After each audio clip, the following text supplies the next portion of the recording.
Hey everyone, and welcome to today's Explainer. I am absolutely thrilled you're tuning in because we are unpacking some incredibly intense and honestly highly relevant analysis today.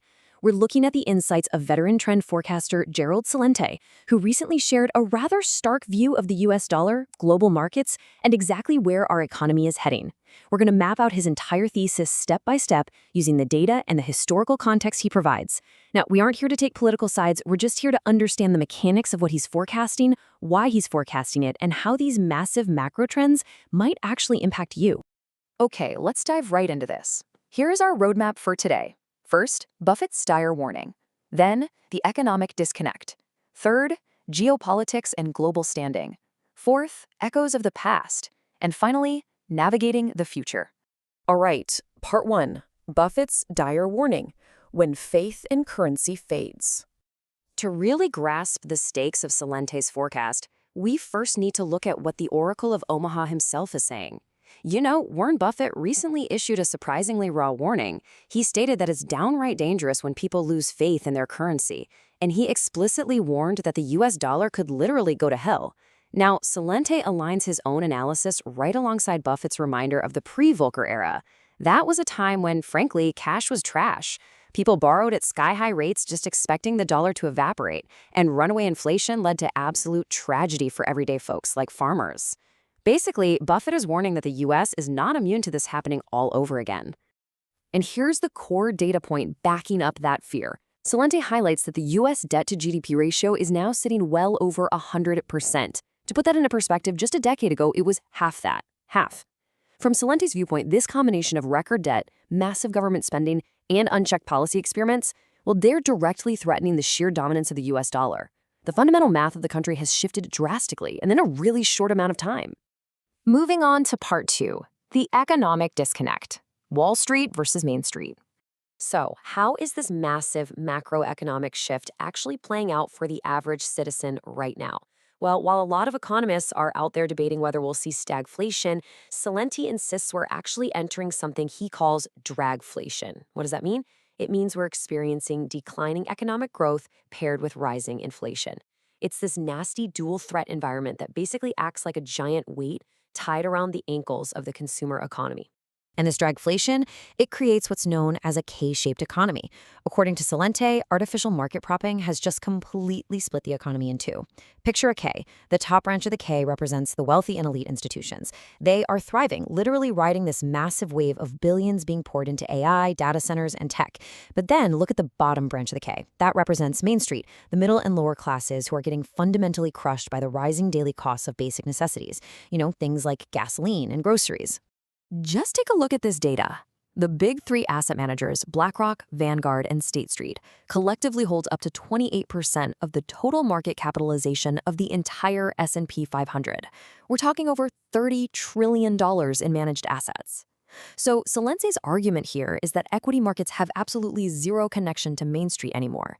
When you hear the GDP is up or the stock market is hitting record highs, it's largely driven by corporate consolidation and massive tech spending. It's not a reflection of the actual economic health or purchasing power of the everyday consumer. If you want to see the tangible, real-world result of this disconnect, it really hits home with a single number, 40. Before the COVID era, the average age of a first-time homebuyer in the United States was 28 years old. Today, that number has skyrocketed to 40. So much for snagging that starter home in your 20s, right? According to Celente's analysis, this represents a literal wipeout of young people's purchasing power, and it's a glaring symptom of a dying fiat currency. That brings us to part 3, geopolitics and global standing, shifting power and oil. Now, it's not just domestic policy causing all this friction. Celente's overarching macro thesis claims that while the 20th century was undeniably the American century, the 21st century is shaping up to be the Chinese century. Why? Because as he argues, the primary business of America has essentially become perpetual war, whereas the business of China remains firmly focused on global commerce and business. He suggests this constant state of conflict is fundamentally draining the economic lifeblood right out of the US and severely damaging its reputation on the global stage. To see exactly how these geopolitics hit your wallet, you just have to look at oil. Celente points out that at the start of the year, Brent crude was sitting around $60 a barrel. But as conflicts escalate, particularly in the Middle East with nations like Iran, that price spiked up to $114. Because let's face it, the world still runs on oil. When these prices skyrocket due to geopolitical instability, inflation gets exported globally. Other countries get wiped out financially, and they start to deeply resent the pro-dollar system that ties their own survival to these foreign conflicts. The cascading fallout from all this is severe. Celente details crashing global equity markets, soaring anti-American sentiment from nations buckling under imported inflation, and massive regional economic hits. For instance, Middle East tourism dropping by an insane $600 million a day. Most starkly, he warns of the Samson option. That's the extreme risk of nuclear escalation in the Middle East if a nation like Israel faces an existential defeat. All of this extreme global instability directly threatens the US dollar's highly coveted status as the safe, reliable world reserve currency. Let's shift gears to part 4. Echoes of the past. History's rhyme. To understand why our leaders are making these decisions today, we really have to look back. Celente draws a very sharp contrast between the central banking of the past and what we see present day. Going back to Warren Buffett's warning, Buffett actually prefers the steady, aggressive hand of Paul Volcker. In the late 70s and 80s, Volcker jacked interest rates up to 8, 10, even 12% to completely crush inflation. Now compare that to the recent COVID era under Jerome Powell. Zero interest rates, endless free money, and officials insisting for months that rampant inflation was merely transitory. Celente argues that this artificial propping up of the global economy through cheap money is exactly why we are suffering the consequences now. Furthermore, he points to massive systemic bailouts.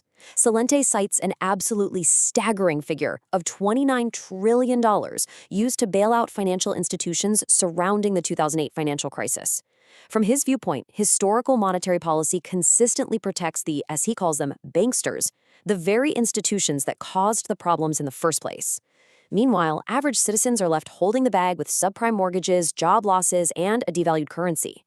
And this interventionist mindset extends straight into the geopolitical arena as well. Celente insists you really cannot understand today's Middle Eastern crisis without looking back at 1953.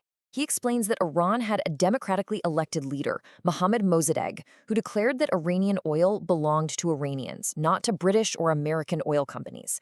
Well, in response, Western powers orchestrated his overthrow, installed the Shah, and backed a brutal secret police.